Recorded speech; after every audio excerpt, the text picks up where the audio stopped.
الله تعالى وبركاته. الحمد لله رب العالمين والعاقبة للمتقين والصلاة والسلام على من كان نبيا وآدم بين الماء والطين. أما بعد فأعوذ بالله من الشيطان الرجيم. بسم الله الرحمن الرحيم.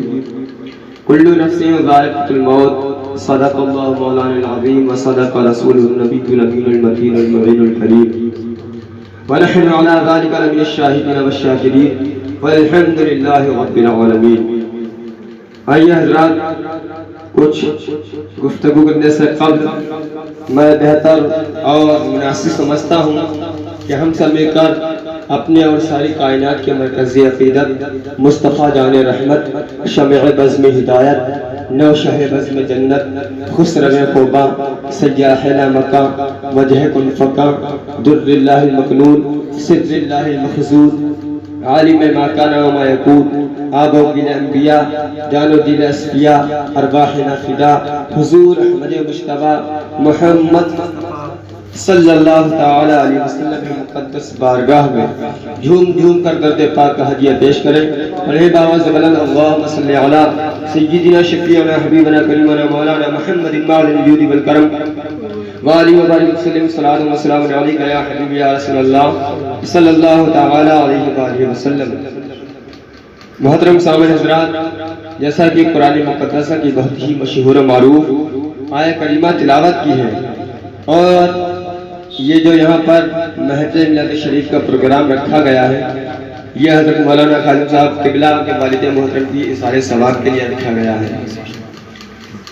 تو حضرات، اسی کے متعلق میں نے قرآن مقدسہ کی بہت ہی مشہور و معروف آیت کریمہ تلاوت کی. اللہ رب العزت قرآن مقدس میں ارشاد فرماتا ہے کلو نفس ذائقۃ الموت، یعنی ہر ایک جاندار کو موت کا مزہ چکھنا ہے. اس لیے کسی شاعر نے کیا خوب فرمایا ہے کہ کون کہتا ہے مومن مر گیا، کون کہتا ہے مومن مر گیا، قید سے چھوٹا وہ اپنے گھر گیا، قید سے چھوٹا وہ اپنے گھر گیا. اس لیے کہ میرے آقا کریم صلی اللہ تعالی علیہ وسلم نے ارشاد فرمایا الدنیا جیفۃ وطالبها کلاب، دنیا مردود ہے، اس کے طلبگار، اس کو حاصل کرنے والے، اس کو اپنے مٹھی میں لینے والے وہ کتے ہیں اس کے.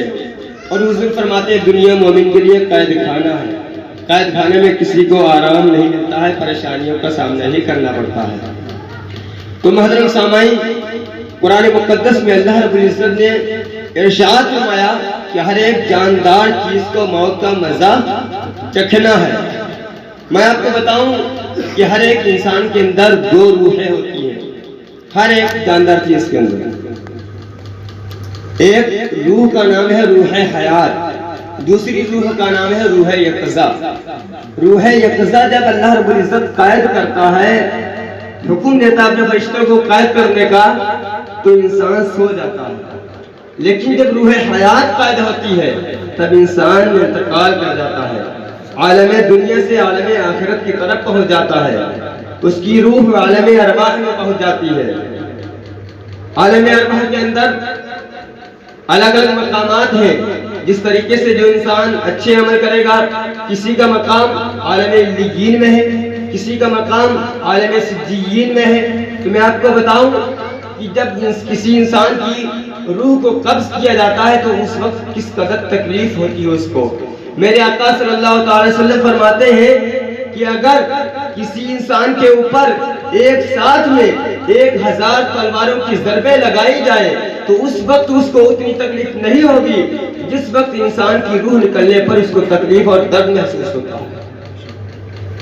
یہاں تک کہ میرے آقا صلی اللہ تعالی وسلم ارشاد فرماتے ہیں جو فرشتے عرش اعظم کو روکے ہوئے ہیں، جو فرشتے حاملین عرش ہیں، وہ فرماتے ہیں، میرے آقا فرماتے ہیں جب کوئی فرشتہ یعنی حضرت اسرائیل علیہ السلام کسی انسان کی جب روح قبض کرنے کے لیے جاتے ہیں تو نورانی جسم والے فرشتے اس منظر کو دیکھ کر کے، کیونکہ اس وقت اس قدر تکلیف ہوتی ہے، میرے آقا فرماتے ہیں 1000 اگر ضربیں لگائی جائے تلوار کی تو اس کو وہ شدت محسوس نہیں ہوتی جو اس کو روح نکالنے کے وقت میں محسوس ہوتی ہے.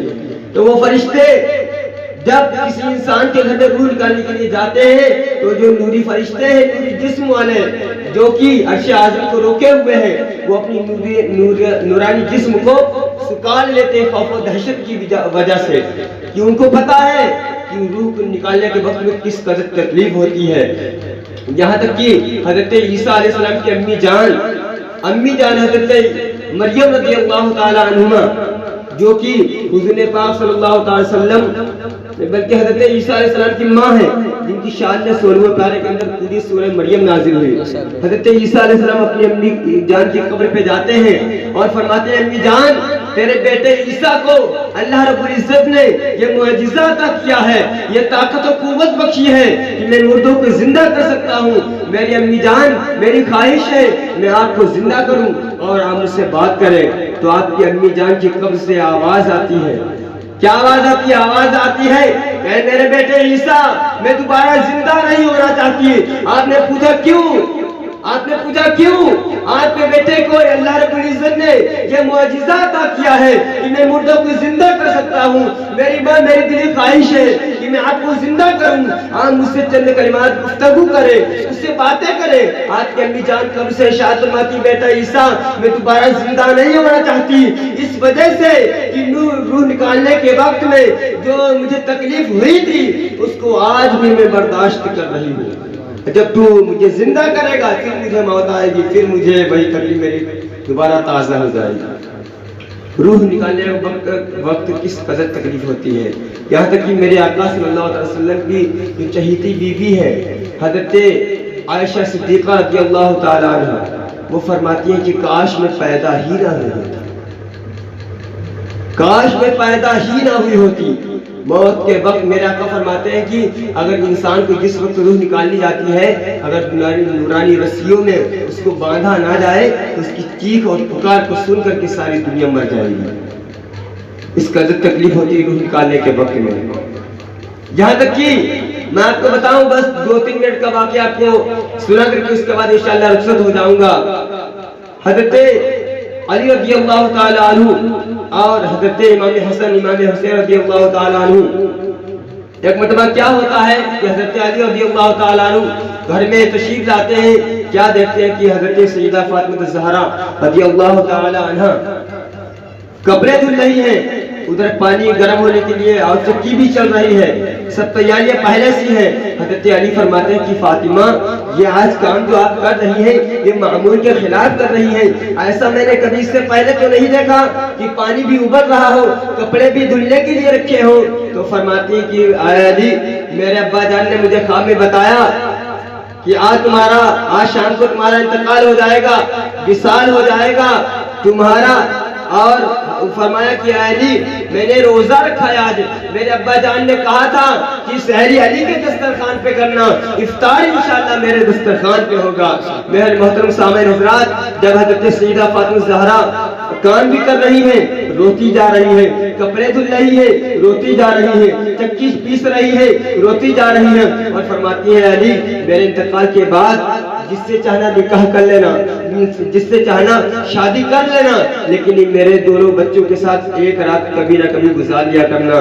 میرا محترم سامعین حضرات، میں آپ کو بتاؤں کہ موت کے وقت کس قدر تکلیف ہوتی ہے، اور حضرت سیدہ فاطمہ الزہرا نے یہ وصیت کی کہ میرا جنازہ رات کے وقت میں نکالنا، رات کے وقت میں، جس وقت کوئی، یہاں تک کہ ان کا پردے کا اتنا عالم تھا کہ کبھی آسمان نے ان کے سر کے بالوں کو نہیں دیکھا۔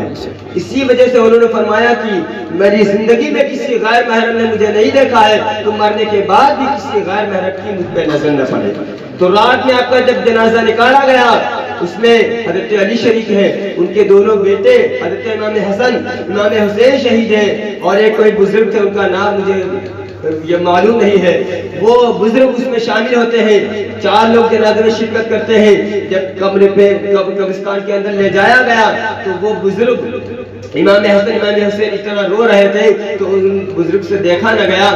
آپ نے فرمایا کہ اے قبر تو جانتی ہے میں کس کا جنازہ لے کر آیا ہوں؟ تو قبر کے اندر سے آواز آتی ہے اے جنازہ بتانے والے، یہاں پر کسی کا نسب اور خاندان نہیں دیکھا جاتا ہے، یہاں پر صرف اور صرف عمل دیکھے جاتے ہیں۔ اعمال دیکھے جاتے ہیں۔ تو محترم سامعین حضرات، یہ جو جملہ نکلا تھا قبر کے اندر سے، وہ کس کے لیے تھا؟ وہ ہم اور آپ کے لیے تھا، کیونکہ وہ تو اللہ کی برگزیدہ بنتی تھی اور پیارے نبی کی پیاری بیٹی تھی، بخشی بخشائے خدا کی بندی تھی، جنت کی عورتوں کی سردار تھی۔ وہ جملہ جو قبر کے اندر سے نکلا تھا، یہاں پر نسب نہیں دیکھا جاتا ہے بلکہ اعمال دیکھے جاتے ہیں۔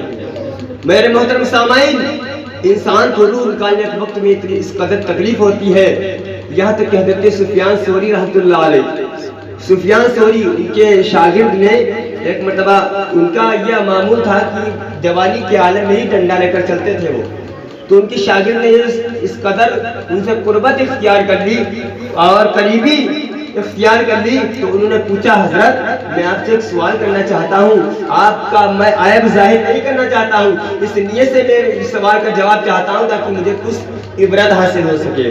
تو آپ نے فرمایا کہ بیٹا میرے استاد محترم نے 40 سال حدیث پاک کا درس دیا، 40 سال حدیث پاک کا درس دیا۔ اس کے بعد انہوں نے فرمایا کہ بیٹا سفیان ثوری، میرا خاتمہ ایمان پر ہونے کی گارنٹی نہیں ہے۔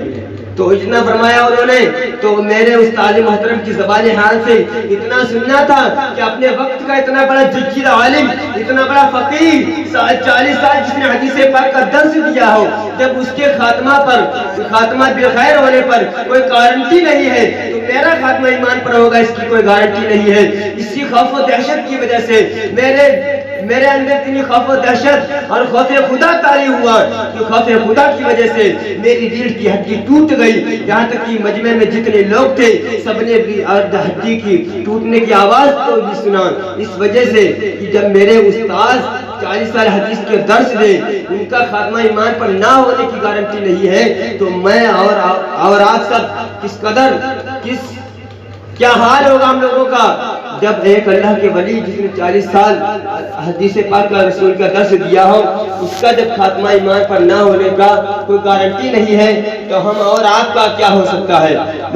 میرے محترم سامعین حضرات، حضرت حضور غوث پاک رضی اللہ تعالی عنہ جو کہ خانہ کعبہ شریف میں طواف خانہ کعبہ کر رہے تھے اور یہ دعا مانگ رہے تھے، اے مولا میں نے اتنا گناہ کیے ہیں کہ میرے اندر اتنی طاقت و قوت نہیں ہے کہ میں تیرا سامنا کر سکوں۔ اس قدر درد بھری آواز میں دعا مانگ رہے تھے، تو کسی سننے والے نے آواز دی، کہا اے دعا مانگنے والے ذرا صبر کر، اللہ رحمان ہے رحیم ہے۔ اور آپ دعا کر رہے تھے کہ اے مولا مجھے قیامت کے دن اندھا کر کے اٹھانا، اور آپ یہ دعا کرتے تھے اے مولا مجھے میرا خاتمہ ایمان پر فرما۔ جو ولیوں کے سردار ہیں ان کے اندر اتنی عاجزی تھی، روح نکالنے وقت میرے محترم سامعین حضرات بہت ہی زیادہ تکلیف ہوتی ہے، بہت ہی زیادہ تکلیف ہوتی ہے۔ کہتے کہ حضرت ابراہیم علیہ السلام فرماتے ہیں، بس 1 منٹ کا واقعہ ہے، حضرت ابراہیم علیہ السلام حضرت ملک الموت سے پوچھتے ہیں کہ جب آپ کسی انسان کی روح نکالنے کے لیے جاتے ہیں تو کس شکل صورت میں جاتے ہیں؟ تو آپ نے فرمایا حضرت ملک الموت نے کہ آپ وہ شکل برداشت نہ کر سکیں گے۔ آپ نے اصرار کیا، تو آپ کے اصرار کرنے پر ملک الموت نے جو شکل اختیار کی، جب کافر کے لیے جس وقت روح نکالنے کے لیے جاتے ہیں تو آپ نے اس شکل صورت کو دیکھ کر کے بے ہوش ہو گئے۔ اس کے بعد جب آپ ہوش میں آئے، افاقہ میں آئے، تو آپ نے حضرت ملک الموت سے فرمایا جب مومن کی روح نکالنے کے لیے جاتے ہیں تو کس شکل صورت میں جاتے ہیں؟ تو آپ نے فرمایا میں جس وقت مومن کی روح نکالنے کے لیے جاتا ہوں تو میں اکیلا نہیں جاتا ہوں، بلکہ میرے ساتھ کچھ فرشتے بھی ہوتے ہیں، ایک کے ہاتھ میں جنتی کفن ہوتا ہے تو ایک کے ہاتھ میں جنتی خوشبو ہوتی ہے۔ میرے محترم سامعین، میرا کہنے کا مقصد یہ ہے کہ آپ لوگ دنیا کے اندر ہم سب آئے ہیں تو اپنے وقت کو قیمتی جانے اور ایک ایک لمحہ ایک ایک سیکنڈ بہت ہی خاص طریقے سے اچھی طریقے سے گزارے۔ اس لیے کہ حضرت علی فرماتے ہیں لا ينتظرك الوقت، وقت کسی کا انتظار نہیں کرتا ہے، وقت کسی کا انتظار نہیں کرتا ہے۔ اللہ رب العزت کی بارگاہ میں دعا ہے ہمارے کہنے میں آپ سامعین کو سننے میں جو بھی غلطیاں اللہ رب العزت معاف فرمائے اور ہم سب کو اس پر عمل کی توفیق عطا فرمائے۔ وما علینا الا البلاغ۔ السلام علیکم ورحمۃ اللہ تعالی وبرکاتہ۔